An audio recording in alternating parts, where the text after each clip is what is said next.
आज हम बात करेंगे कमाई दुआओं की। धन की कमाई के बारे में तो आप सबने बहुत सुना होगा, पर आज धन से थोड़ा सा हटकर दुआओं की कमाई के बारे में बात करते हैं कि आखिर ये दुआएं कब और कैसे कमाई जाती हैं। आज के समय में अगर आप दूसरों से आगे जाना चाहते हैं, आगे बढ़ना चाहते हैं, तो जिन चीजों पर वो फोकस कर रहे हैं उन चीजों से हटकर फोकस करना होगा। ऐसी चीजों पर फोकस करें जिन पर उनका ध्यान ही ना हो, क्योंकि दुनिया में प्रोडक्ट्स तो बहुत हैं, उनको मार्केट करने वाले भी बहुत हैं। हम रेट भी कम करते जा रहे हैं, पर क्लाइंट ढूंढ क्या रहा है। फॉर एग्जाम्पल, आप फलों की मार्केट में जाते हैं फल खरीदने के लिए। एक के बाद 10 दुकानों पे फल होते हैं और 10 की 10 दुकानों पे सेम से ही फल मिलते हैं, क्वालिटी भी सेम ही लगती है हमें। अगर कीमत की बात करें तो कीमत भी 5-10 रुपए कम ज्यादा ही होती है। तो आप चूज कैसे करेंगे कि किस से लेना है। ज्यादातर तो हमें पता ही नहीं चलता कि कौन सा फल अच्छा है, कौन सा सही है, क्योंकि हमें तो सब एक जैसे लगते हैं। तो हम चूज कैसे करेंगे कि किस भाई से फ्रूट खरीदना है, किस भाई को परमानेंट बनाना है कि आज के बाद जब भी फल खरीदेंगे तो इसी भाई से खरीदेंगे। किस भाई को हम परमानेंट बनाएंगे, हम्म, बताइए। शायद जिसका व्यवहार अच्छा हो। व्यवहार अच्छा हो तो अच्छे से बात करके तो मैं आपको चीट भी कर सकती हूँ। सोचो ऐसा कर सकती हूँ या नहीं। हाँ, मैं कर तो अच्छे से सकते हैं। बात करूंगी कि भैया ये बेस्ट है, आप ये ले लीजिए। हम्म। पर इंसान को तो सब पता चल ही जाता है। मैं एक बार अच्छे से बात करके आपको वो बेच दूंगी। हम्म। आप एक बार मेरे पास आएंगे फल लेने, दूसरी बार आएंगे, पर आपको भी पता चल ही जाएगा। पर सवाल वही कि किसको परमानेंट बनाएंगे, किससे हर फ्रूट खरीदेंगे। फाइनली उसको ही हम परमानेंट बनाते हैं जो क्लीन है, जो क्रेडिबल है, जो ऑनेस्ट है, जो इतना तक बोलने की क्षमता रखता है कि साहिब आज आप मुझसे फल मत खरीदिए, आज मेरे फल कुछ ठीक नहीं है। तो उस परिस्थिति में आप क्या कहते हैं, नहीं ये तो अच्छे हैं, आप दे दीजिए, मुझे तो ये ठीक लग रहे हैं। वो फिर भी आपको कन्विंस करता है, कहता है नहीं साहिब बस आज मत लीजिए, आज फल कुछ अच्छे नहीं हैं, आज इनमें मिठास नहीं है, आज आप दूसरी दुकान से फल ले लीजिए। आपको पता है उस दिन के बाद आप कभी भी किसी दूसरी दुकान से फल नहीं खरीदेंगे। सेल के लिए एक बहुत फेमस कहावत हम सबने ही सुनी है कि अच्छा सेल्समैन वही है जो गंजे को भी कंघी बेच दे। अच्छा सेल्समैन वही है जो गंजे को भी कंघी बेच दे। पर यह तो सरासर धोखा है। अच्छा सेल्समैन वह है जो अगर गंजा उससे कंघी खरीदना भी चाहे तो वह उसे समझाए कि भाई साहब यह आपके मतलब की चीज नहीं है, उसको कन्विंस करे कि ये आपके लिए नहीं है। असल में ऑथेंटिसिटी उसी में है। एक कंघी नहीं बिकी तो क्या हुआ, लेकिन उसके बाद इतनी बिकेंगी कि जो आपने कभी सोचा भी नहीं था, उससे ज्यादा ही बिक जाएंगी। क्योंकि एक कंघी नहीं बेची, पर उसके बदले में क्या कमाया, ऑथेंटिसिटी, क्रेडिबिलिटी और सही कर्मा को कमाया। तो ये जो सारे स्लोगन हैं जो हमें रॉन्ग कर्मा की ओर लेके जा रहे हैं, आज हमें उन्हें अपनी जीवन से हटाना होगा। हमें खुद से एक वादा करना है कि इन गलत स्लोगन्स को, जो हमें रॉन्ग कर्मा की ओर लेके जा रहे हैं, इन स्लोगन्स को आज के बाद हम अपने जीवन में कभी भी यूज नहीं करेंगे। पर है तो हम इंसान ही, हम डरते बहुत हैं कि अगर ऐसा किया तो दूसरे वाला आगे निकल जाएगा, दूसरे वाला तो ऐसा कर रहा है।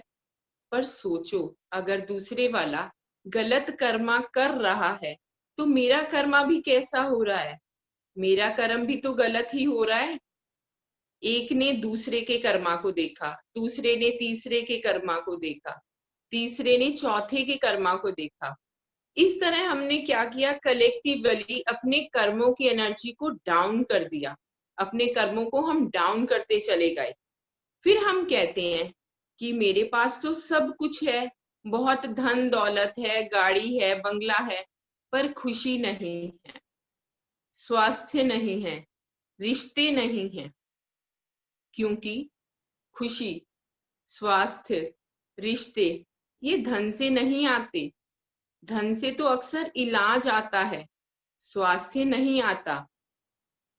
कभी सोचा है खुशी, सेहत और अच्छे रिश्ते कहाँ से आएंगे?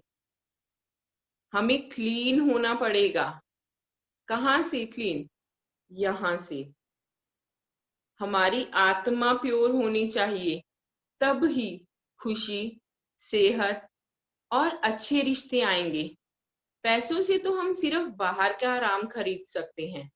आज के समय में हमें अपने काम करने के तरीके को बदलना होगा।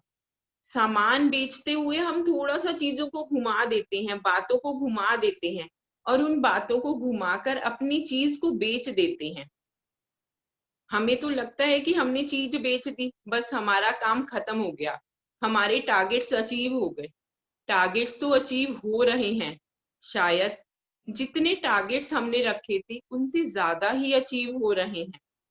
पर मुझे बड़े अफसोस के साथ कहना पड़ रहा है कि खुशी कट रही। सफलता ऐसी तो नहीं होती, इसे हम सक्सेस नहीं कह सकते। सक्सेस मतलब टारगेट भी अचीव हो, खुशी भी बढ़े, सेहत बहुत अच्छी हो, रिश्ते बहुत स्ट्रांग हो, दुनिया बहुत खूबसूरत हो। तब हम उस अपनी अचीवमेंट को सेलिब्रेट करेंगे। पर जब टारगेट अचीव करने के बाद ना तो मन खुश हुआ, ना ही रिश्ते अच्छे हुए और हमेशा दिमाग में एक टेंशन टेंशन का माहौल बना रहा, तो क्या ऐसी अचीवमेंट को अचीवमेंट कहेंगे? शायद नहीं। तो लाइफ हमेशा बैलेंस में होनी चाहिए। ऐसा नहीं हो सकता कि जीवन में एक पहलू पर इतना भागे, इतना भागे, इतना भागे कि बाकी सब पहलू इग्नोर हो गए। हम पैसा कमाने के लिए इतना भाग रहे हैं कि खुशी, स्वास्थ्य, परिवार सब छूटता जा रहा है। यह सफलता नहीं है, यह सफलता नहीं हो सकती। तो जो स्लोगन सुना था, उस स्लोगन को आज चेंज करना होगा और चेंज करके एक नया स्लोगन बनाना होगा। वो नया स्लोगन क्या है कि कोई अगर हमारी वस्तु खरीदना भी चाहे, उसको हम बेच कर नहीं आएंगे। अगर हमें लगे कि यह उसके मतलब की चीज नहीं है, अगर वह इंसान आपको कहेगा भी कि भाई साहब आप दे दीजिए, तो हमारी क्या रिस्पॉन्सिबिलिटी है? हम क्या कहेंगे कि भाई साहब मैं आपको बता रहा हूं, यह आपके काम की चीज नहीं है, हम उसे कन्विंस करेंगे। बिजनेस मीन्स अपने फायदे से पहले दूसरे वाले का फायदा सोचना, अपने फायदे से पहले दूसरे वाले का फायदा सोचना। पर शायद आज हमने बिजनेस की इस इक्वेशन को, इस परिभाषा को बदल ही दिया है। तो हमारे घर में जो धन आ रहा है उसमें किसी की असंतुष्टता लगी हुई है, क्योंकि हमने किसके फायदे के बारे में सोचा? सिर्फ और सिर्फ अपने फायदे के बारे में सोचा। हम तो सिर्फ एक प्रोडक्ट देने जा रहे थे, चाहे उसकी कॉस्ट कितनी भी हो। हमें कभी भी कॉस्ट पे कॉम्प्रोमाइज नहीं करना। उस वस्तु की कीमत को कम नहीं करना, बल्कि मैं तो यही कहती हूँ कि जितना सोचते हो उतना उस वस्तु की कीमत रखो, पर उस कीमत के बाद ऑनेस्टी, अपनी ईमानदारी को बढ़ाने की जरूरत है। हम कॉस्ट पे compete करते ही क्यों हैं कि उसने इतना दिया और मैं उससे कम करके बेच दूंगा। हमें कभी भी कॉस्ट पे compete नहीं करना, बल्कि कॉस्ट अपनी पसंद की रखो। जब हम कोई कारोबार कर रहे हैं तो उसका धन हमें पता है कि हमारे क्या खर्चे हैं, कॉस्ट अपनी पसंद की रखो, पर उसके बाद उसमें ईमानदारी, लॉयल्टी 100% रखो। हो ही नहीं सकता कि वो काम अच्छा ना चले, ऐसा बिल्कुल नहीं हो सकता, लेकिन इस पर एक्सपेरिमेंट करने की आवश्यकता है। हमें अपने सिद्धांतों पर चलकर काम करना है, बिजनेस करना, पैसा कमाना, खूब कमाना, लेकिन दूसरों को असंतुष्ट करके नहीं। मान लीजिए मैंने अपने ड्राइंग रूम के लिए आपसे ही एक गुलदस्ता खरीद लिया, वह गुलदस्ता आपने मुझे बेचा और मुझसे कहा कि ये 500 रुपए का है। मैंने उस गुलदस्ते के लिए आपको 500 रुपए भी दे दिए, लेकिन हर रोज उस गुलदस्ते में कभी एक पत्ती गिर रही है, कभी कोई फूल गिर रहा है, तो उस गुलदस्ते को देख के हर रोज एक थॉट जनरेट हो रही है। मैं एक थॉट जनरेट कर रही हूँ कि 500 रुपए तो लिए पर चीज अच्छी नहीं निकली, कभी ये खराब हो रहा है, कभी वो खराब हो रहा है, यहाँ रखा हुआ है पूरा दिन गंद ही पड़ता रहता है इससे। और मैं क्या थॉट जनरेट कर रही हूँ कि 500 रुपए लेकर कुछ अच्छी चीज तो देते मुझे। आपको तो लगा कि आपने मुझे गुलदस्ता बेच दिया और मैंने आपको 500 रुपए दे दिए, बिजनेस ट्रांजैक्शन ओवर हो गई, हमारी डील फिनिश हो गई। पर असल में उस दिन डील फिनिश नहीं, डील स्टार्ट होती है, क्योंकि हर रोज मैंने उस प्रोडक्ट को यूज करना है, हर रोज उसको यूज करते हुए एक थॉट को जनरेट करना है। वो थॉट किसके बारे में होने वाला है? आपके बारे में, क्योंकि वो चीज मैंने आपसे खरीदी, आपने ही मुझे वो प्रोडक्ट बेचा था। जो भी प्रोडक्ट बेचता है वो थॉट उसके बारे में जनरेट होता है, इसका मतलब आपकी शक्ल तो मुझे रोज याद आने वाली है, रोज याद आता है वो व्यक्ति। पर सवाल वही कि अब वो व्यक्ति पॉजिटिव सेंस में भी याद आ सकता है और नेगेटिव सेंस में भी याद आ सकता है। अगर वो चीज मुझे सुख दे तो मैं क्या कहूंगी, ली सिर्फ 500 रुपए की थी, कितनी अच्छी चल रही है, जितने की उसने दी उससे ज्यादा ही इसकी कीमत थी। तो आपने हर रोज क्या कमाया? आपने दुआएं कमाई। ये दुआएं भी इन्वेस्टमेंट है। आपने क्या कमाया? दुआएं। और ये दुआओं से एनर्जी आती जाएगी, आती जाएगी। कभी भी किसी को कोई भी ऐसी चीज मत देकर आना जिसको वो रोज यूज करते हुए आपको याद करे, और आपको याद करते हुए वो अच्छी थॉट क्रिएट ना कर पाए। एक्चुअल में ये हमारा कार्मिक अकाउंट भी बन रहा है। यही कारण है कि हमें पता ही नहीं चलता कि मेरे पास सब कुछ है, पैसा है, गाड़ी है, बंगला है, सब चीज है, पर खुशी क्यों नहीं है? क्योंकि कहीं ना कोई बैठकर ऑपोजिट एनर्जी भेज रहा है। तो बिजनेस की डील उस दिन फिनिश नहीं, स्टार्ट होती है।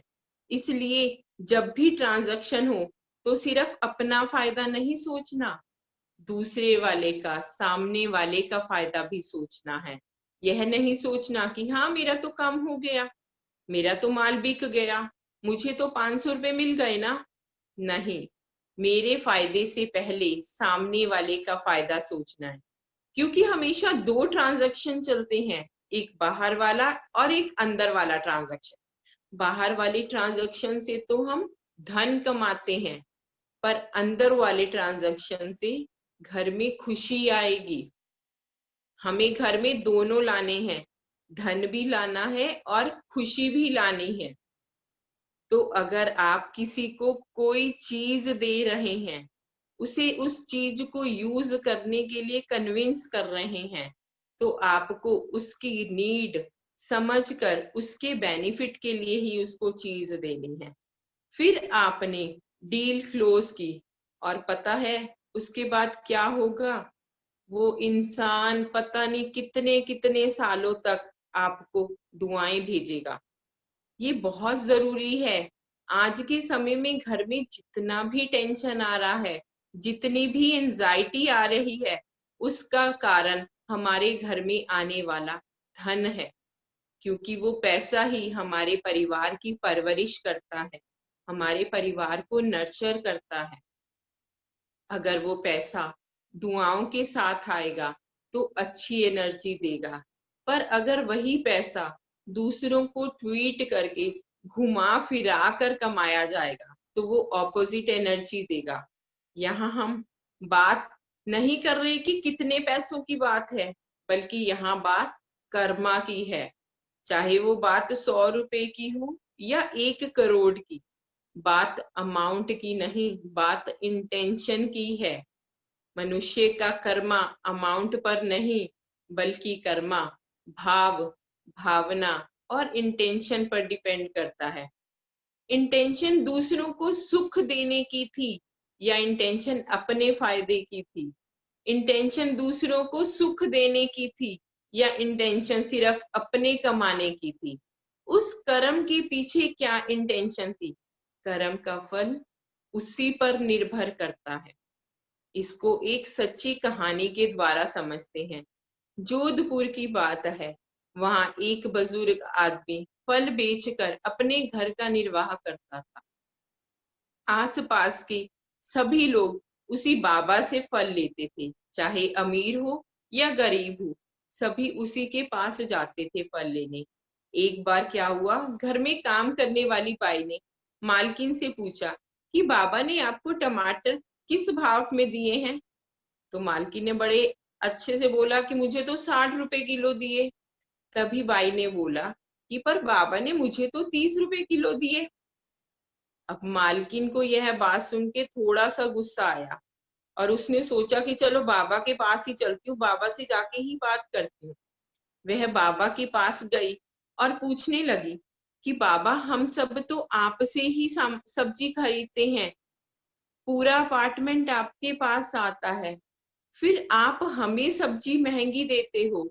और मेरी बाई बता रही थी कि आपने उन्हें सस्ती दी। आपको पता है बाबा ने क्या कहा? बाबा ने बड़े प्यार से कहा कि बेटी, आप सब लोग सुबह सुबह आते हो, ताजी सब्जी लेने आते हो, मैं आप सबसे सब्जी का असल मूल्य लेता हूँ। फिर जो दिन में सब्जी बच जाती है, वह सब्जी मैं गरीब लोगों को उनकी मनचाही कीमत पर बेच देता हूँ। अगर मैं ऐसा ना करूं तो वो सब्जी पड़ी पड़ी खराब हो जाएगी और शायद अगले दिन आप लोग भी उस सब्जी को लेना पसंद नहीं करेंगे, और अगर सब्जी पुरानी होगी तो आप लोग मेरे पास आना भी छोड़ देंगे।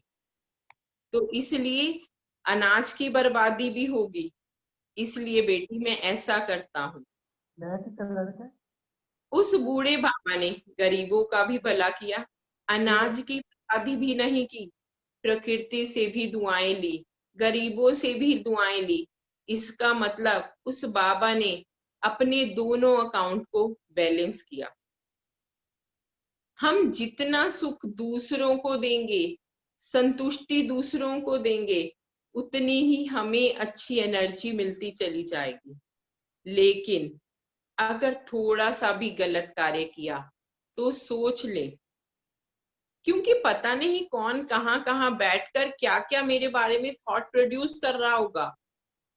इसलिए बिजनेस में सबसे इम्पोर्टेंट है कि बिजनेस करना कैसे है। सबसे पहले आय को क्लीन करेंगे, 100% एथिक्स के साथ काम करेंगे, ताकि हमारी आय स्ट्रांग होती चली जाए। जितनी आय स्ट्रांग होती चली जाएगी, जितनी ज्यादा दुआएं आती चली जाएंगी, उतना ही धन प्योर होता चला जाएगा।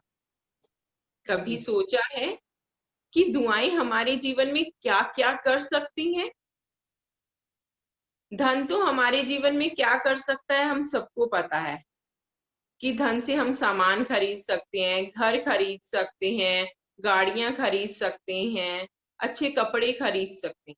पर कभी सोचा है कि ये दुआएं हमारे जीवन में क्या कर सकती हैं? ये दुआएं हमें क्या देती हैं? दुआएं खुशी देती हैं, शांति देती हैं, और सबसे बड़ी बात, जब हमारे जीवन में या हमारे परिवार के जीवन में बहुत बड़ी बात आती है, जब कोई ऐसी बात आती है जिससे कोई भी सॉल्यूशन नहीं मिलता, ऐसा लगता है कि ये बात अब सॉल्व होगी ही नहीं, तब हम दुआओं के बारे में सोचते हैं। दुआएं जब काम करती है ना, तो असंभव को भी संभव कर देती हैं। जिस चीज का इलाज संभव नहीं होता, दुआएं वहां भी काम कर जाती हैं। हम अक्सर कहते हैं कि ये चमत्कार हो गया। हमने बहुत बार सुना भी है लोगों से कि यार ये तो चमत्कार हो गया, पर असल में वो कोई चमत्कार नहीं होता, वो अनजाने में कमाई गई दुआएं ही होती हैं। क्योंकि अगर चमत्कार हो तो वो सबके जीवन में ही होगा। ऐसा कभी नहीं होता कि मेरे जीवन में तो वो चमत्कार हो गया और दूसरा सेम परिस्थिति में लड़ रहा है। शायद आज हम सबको समझ आया होगा कि ये चमत्कार डिसाइड कौन करता है। ये चमत्कार हमारी ब्लेसिंग्स, हमारी दुआएं डिसाइड करती हैं। वो दुआएं जो हमने अपने कर्मा से कलेक्ट की। असंभव काम भी संभव हो जाते हैं, अटकी हुई बातें भी ठीक हो जाती हैं, बड़े बड़े विघ्न चुटकियों में ठीक हो जाते हैं। तभी तो लोग कहते हैं कि किसी की दुआ लगी होगी तभी ये हुआ। कई बार तो आपने डॉक्टर के मुंह से भी ये सुना होगा कि शब्द, मेरे लिए तो ये पॉसिबल नहीं था, ये तो चमत्कार हुआ है, ये दुआओं का बल है जो ये ठीक हो गए। पर सवाल वही कि दुआएं इकट्ठी कब करनी है?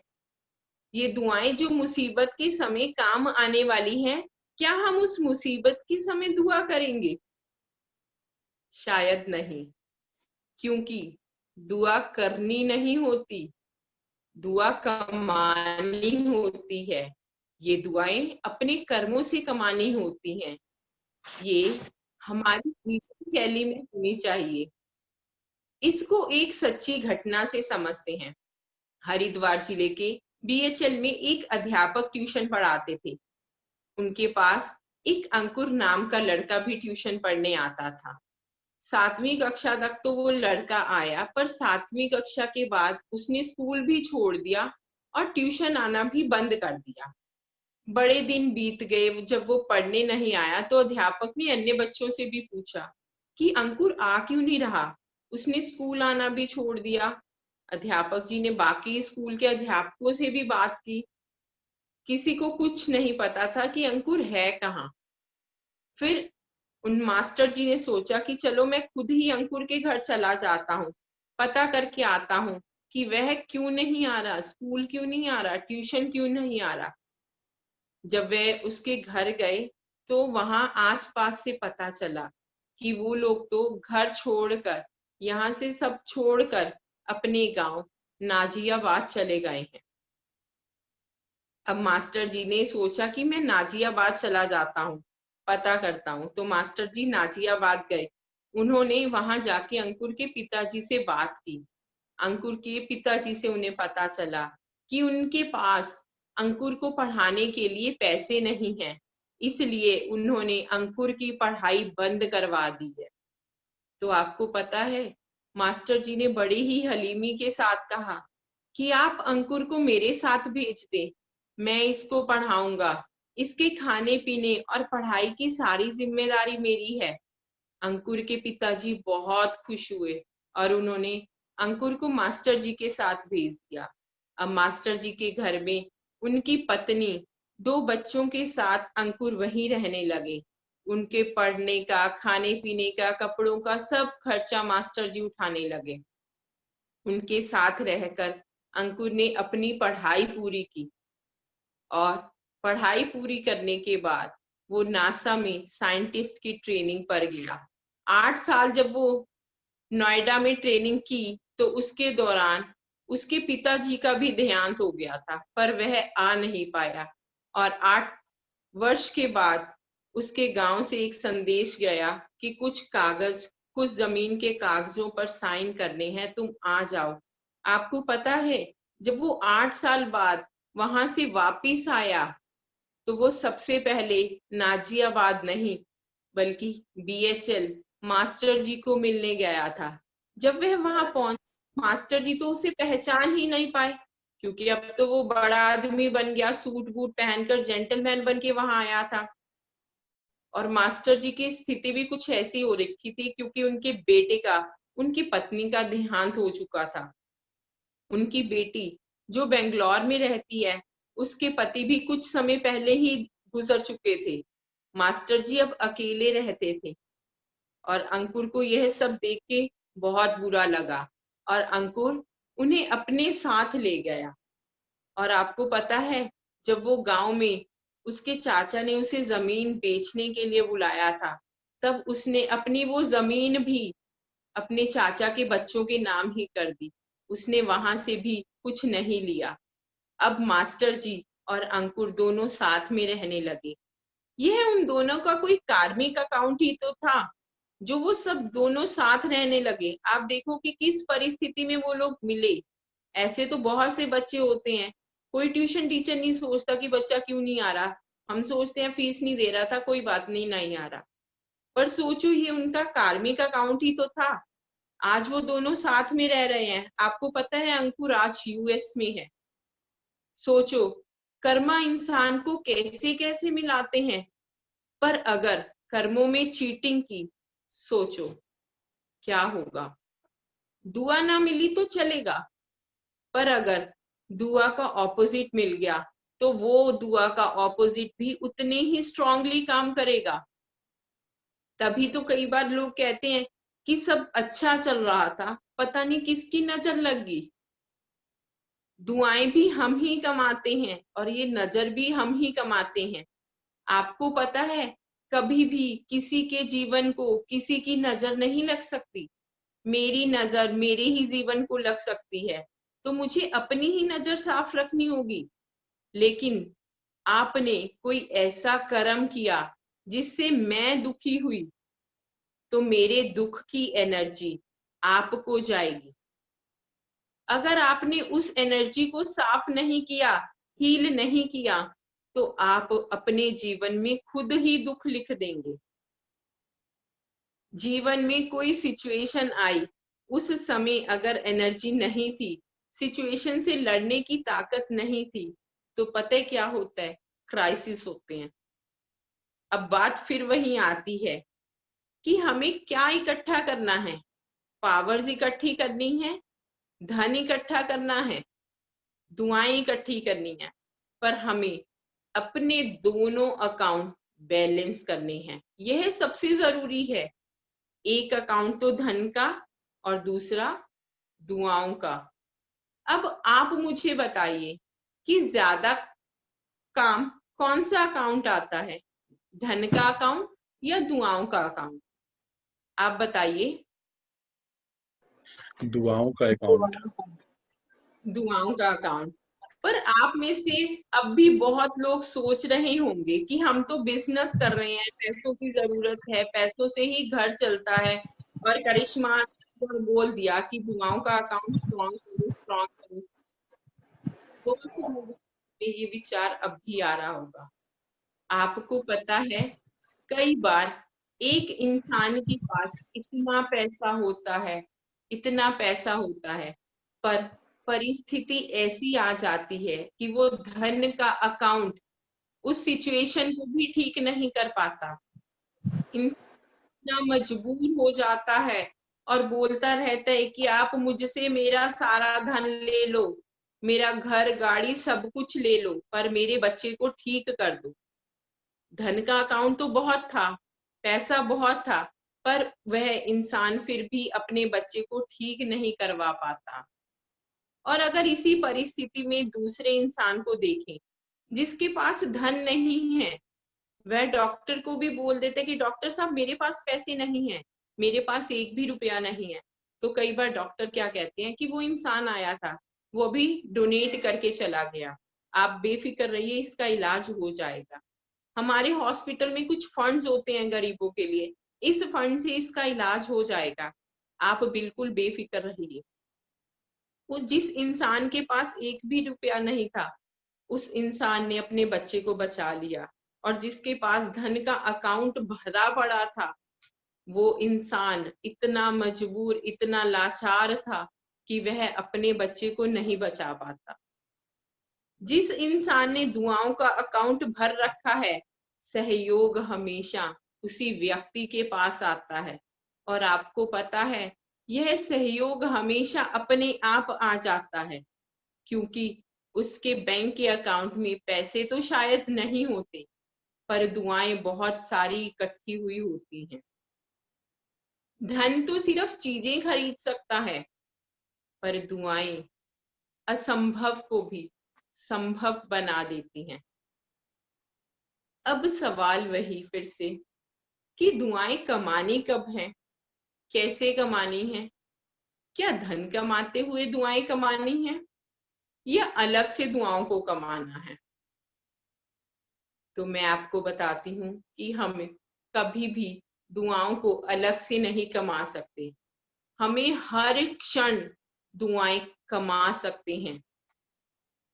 सिर्फ धन के साथ ही नहीं, बल्कि हम अपने हर कर्म के साथ दुआएं कमा सकते हैं।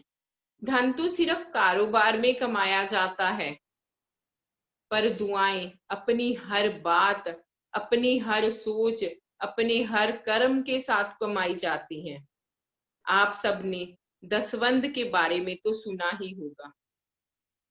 दसवंध मतलब अपनी कमाई का 10वां हिस्सा परोपकार में लगाना।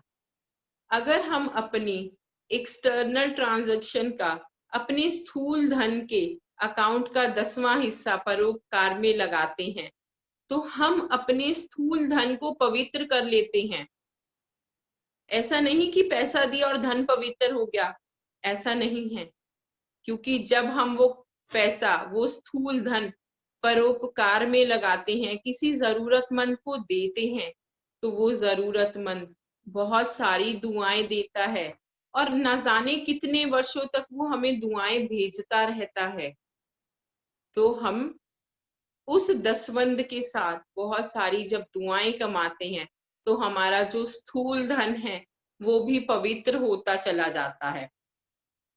स्थूल धन के साथ हमें दुआओं का धन भी बढ़ाना है। ये दुआओं का धन हमारी हर सांस के साथ, हमारी हर बात के साथ, हमारे हर एक कर्म के साथ कमाया जा सकता है। ये दुआएं हमारी दिनचर्या में होनी चाहिए। हमें दुआ लेनी नहीं है, सिर्फ लेनी नहीं है, बल्कि दुआएं हर क्षण, हर सांस के साथ देनी भी है। मतलब हमें हर एक वस्तु को, प्रकृति को, हर एक आत्मा को, हर एक धन को धन्यवाद भी करना है, सकाश भी देना है। हमें उन्हें शक्तियां प्रदान करनी है, उन्हें शांति देनी है। पर कुछ लोग तो ऐसा भी सोचते हैं कि चीजों को सकाश कैसे देंगे, चीजों को शांति कैसे प्रदान कराएंगे।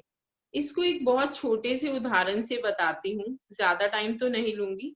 एक छोटा सा उदाहरण है कि कई बार हम लोग मूवी देखने थिएटर जाते हैं, अपनी सीट पे बैठते हैं। अगर तो वो सीट बिल्कुल परफेक्ट है, मैं कंफर्टेबली बैठी हूँ, तो मैं कुछ नहीं बोलूंगी, आराम से मूवी देखूंगी, अपने पॉपकॉर्न एंजॉय करूंगी।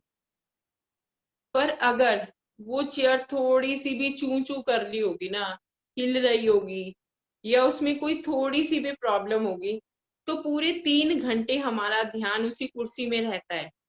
मूवी में कम रहता है, उस कुर्सी में ज्यादा रहता है। कि ये चू चू कर रही है, मैं हिल भी नहीं सकती, मैं इधर से उधर नहीं जा सकती, हिलती हूँ तो साथ वाले को पता चल जाता है। पूरा ध्यान कहाँ रहा? उस कुर्सी में। पर अगर वो परफेक्ट थी, क्या हमने उसका धन्यवाद किया? नहीं। हमने मूवी में तो उस कुर्सी पे ध्यान रखा ही कि वो हिल रही है, और जैसे ही थिएटर से बाहर आए तो साथ वाले को सबसे पहले बताना शुरू कर दिया कि ऐसे हिल रही थी, मैं तो बहुत कंफर्टेबल थी। फिर घर आए, आज तो मेरी कमर ही बस बैंड बज गई है, क्योंकि मैं जिस कुर्सी पे बैठी थी वो बहुत ही हिल रही थी। तो हम उस कुर्सी को क्या दे रहे हैं? बार बार बार बार नेगेटिव एनर्जी भेज रहे हैं। क्या अगर वो कुर्सी परफेक्ट थी, क्या हमने उसको एक बार भी थैंक यू बोला? उसको सकाश दिया? नहीं। क्योंकि परफेक्ट चीजों को तो हम थैंक यू करना भूल ही जाते हैं, हम उन्हें कभी भी सकाश देते ही नहीं। जो परफेक्ट है वो तो है ही परफेक्ट। अगर धन परफेक्ट है तो है, कभी थैंक यू नहीं बोलना। अगर मेरा मोबाइल परफेक्टली काम कर रहा है, दिन में हम मोबाइल को कितनी बार यूज करते हैं? मेरे ख्याल से 1000 बार से ज्यादा यूज कर लेते हैं। पर शायद एक बार भी हम उस मोबाइल को थैंक यू नहीं बोलते कि थैंक यू, आप बहुत अच्छे से काम कर रहे हो, आप मेरे पूरे दिनचर्या में मेरे हर एक काम को सफल करने में मेरा साथ दे रहे हो, मैं आपको सकाश प्रदान कर रहा हूँ। जो परमात्मा से मुझे शक्तियां मिल रही हैं वो मैं आपको दे रहा हूँ, आपको शांति प्रदान कर रहा हूँ, आप ऐसे ही अच्छे से काम करते रहे। परफेक्शन को तो इंसान शायद थैंक यू बोलना हमेशा ही भूल जाता है। इसलिए परमात्मा हमें हमेशा एक ही ज्ञान देते हैं कि हमें मनसा सेवा करनी चाहिए। मतलब हमें अपने मन से, कर्मों से, वचनों से, अपनी हर एक श्वास से, अपनी दुआओं से दूसरों की सेवा करनी है। दूसरों को हमेशा सकाश प्रदान करना है। हमें मानव जाति का कल्याण करना है। मनसा सेवा से प्रकृति को खुशहाल बनाना है, खुद भी प्रकृति जीत बनना है। यही हमारे जीवन का लक्ष्य है, और इसी तरीके से हम इन